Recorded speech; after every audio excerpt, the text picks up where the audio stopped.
खूनी कुआं। सीमा गर्मियों की छुट्टियों में अपनी नानी के गांव आई थी। सीमा नानी के घर पहुंचने के बाद अपनी नानी के पैर छूती है और उनसे आशीर्वाद लेती है। तभी उसकी नानी उससे कहती है, इतनी बड़ी हो गई मेरी सीमा, चल जल्दी से हाथ मुंह धो ले, मैं तेरे लिए खाना लगा देती हूँ। भूख लगी होगी ना? हाँ नानी, भूख तो लग रही है मुझे, आपके हाथ के बने हुए पीले दाल और चावल खाने की। कितना टाइम हो गया है मुझे आपके हाथ का बना हुआ दाल चावल खाए हुए। तू तो नौकरी में व्यस्त थी, तो तुझे कहाँ से टाइम मिलेगा अपनी नानी के लिए? और जब इतने टाइम बाद आई है तो ज्यादा टाइम के लिए रुक कर जाएगी तू। हाँ हाँ नानी, इस बार पूरे 2 महीने के लिए आई हूँ।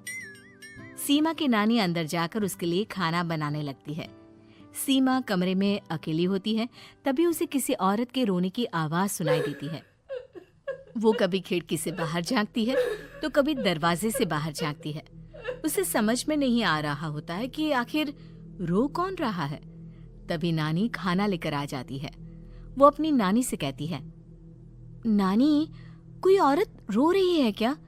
मैं जब से यहाँ आई हूँ तब से मुझे यहाँ किसी औरत की रोने की आवाज आ रही है। हे भगवान, कहीं ये वही तो नहीं? बोलो ना नानी। अरे कोई नहीं रो रहा, ये तेरे मन का वहम है। और तू ना अब खाना खा ले, ज्यादा यहाँ वहाँ की बातों में ध्यान मत दिया कर। जल्दी से खाना खा और फिर मेरे साथ आ जा मेरे कमरे में, दोनों बैठकर खूब सारी बातें करेंगे। ऐसे ही अगले दिन सीमा अपनी नानी के साथ गांव के बाजार जा रही होती है। उसी रास्ते में फिर से किसी औरत के रोने की आवाज आती है। वो अपनी नानी से कहती है, अरे नानी, क्या सच में तुम्हें अभी भी किसी औरत की रोने की आवाज नहीं सुनाई दे रही? मुझे किसी औरत की बहुत बुरी तरीके से रोने और चीखने की आवाजें आ रही हैं। मैं बहुत परेशान हूँ नानी, आखिर ये कौन है? मुझे लगता है कि सीमा को शहर भेज देना चाहिए, यहाँ रहना उसके लिए ठीक नहीं। नानी बोलो ना, आप चुप क्यों हो जाते हो? सीमा, तू घर चल, मुझे तुझसे बहुत जरूरी बात करनी है। नानी सीमा को घर ले आती है और सीमा से कहती है, सीमा, कल सुबह तू शहर वापस चली जाएगी। अरे अचानक? आखिर क्या बात है नानी, आप मुझे ऐसे जाने को क्यों कह रही हो? मैं बस जो कह रही हूँ उस पर ध्यान दे। तू कल सुबह यहाँ से चली जाएगी, और ये बात मैं कोई मजाक में नहीं बोल रही। तू कल जाएगी तो मतलब जाएगी। अरे नानी, चली जाऊंगी मैं, ठीक है, पर आखिर बात क्या है ये तो बता दो। मम्मी से कोई बात हुई है या फिर मुझसे कोई गलती हुई है जो तुम मुझे अचानक से जाने के लिए बोल रही हो? देख सीमा, रात बहुत हो चुकी है और मुझे इस बारे में कोई बात नहीं करनी। चल, अब चल के मेरे साथ सो जा। सुबह की बस पकड़कर तुझे शहर भी तो जाना है। सीमा को अपनी नानी का ऐसा व्यवहार देखकर बहुत ही अजीब लगता है। उसे कुछ समझ में नहीं आ रहा होता है कि आखिर उसकी नानी उसे अचानक से गांव छोड़कर जाने के लिए क्यों कह रही है।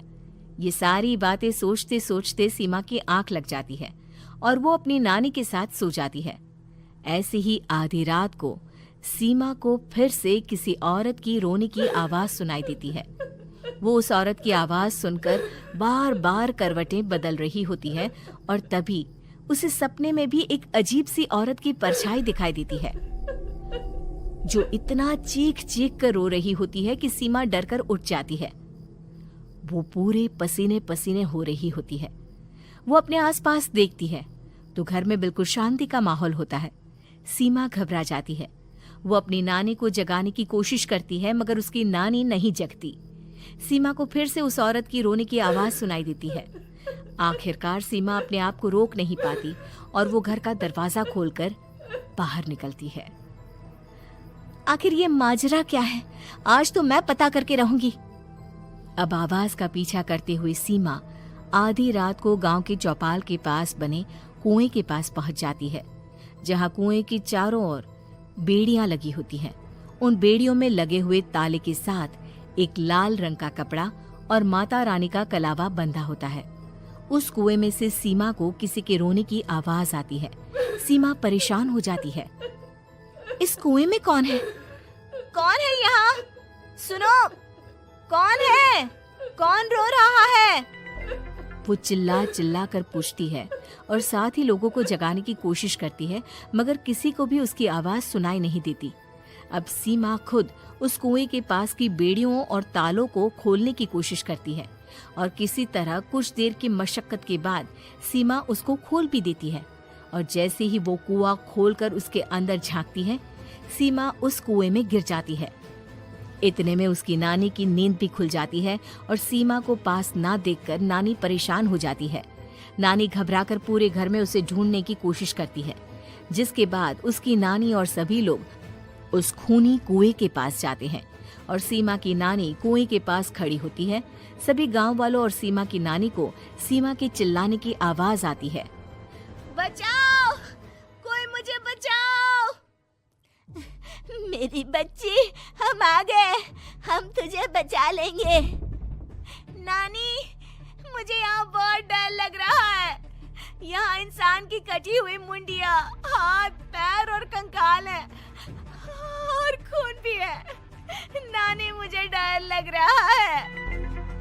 आप सब मेरी मदद कीजिए, नहीं तो ये खूनी कुआं मेरी बच्ची को भी खा जाएगा। अरे मुझे तो ये समझ में नहीं आ रहा कि आखिर इस खूनी कुएं को खोला किसने।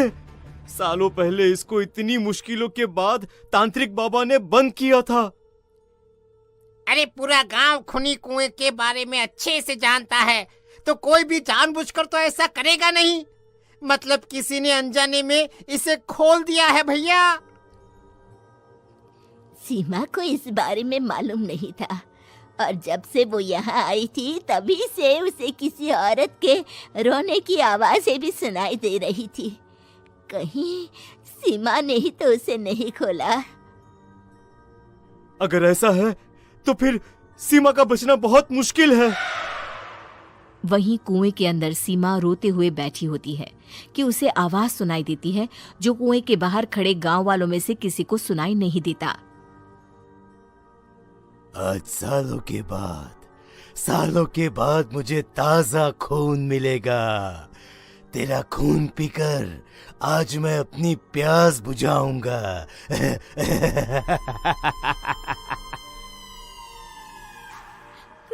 कौन है? मत मारो प्लीज, मुझे जाने दो प्लीज। मैंने किसी का क्या बिगाड़ा है? वो तुझे मरने के बाद पता चल ही जाएगा। जितने में गांव वाले और सीमा की नानी कुछ सोच पाते, उतने में उन्हें सीमा के चिल्लाने की आवाज आती है और अगले ही पल सब शांत हो जाता है। क्या हुआ? सीमा, मेरी बेटी। माफ करना बहन, लेकिन अब सीमा वापस नहीं आएगी। हमें एक बार फिर से कुएं को बंद करना होगा। गांव वाले तभी तांत्रिक को बुलाकर लाते हैं। एक बार फिर अपनी शक्ति से तांत्रिक बाबा उस कुएं को हमेशा हमेशा के लिए बंद कर देते हैं और वहां एक बोर्ड लगा दिया जाता है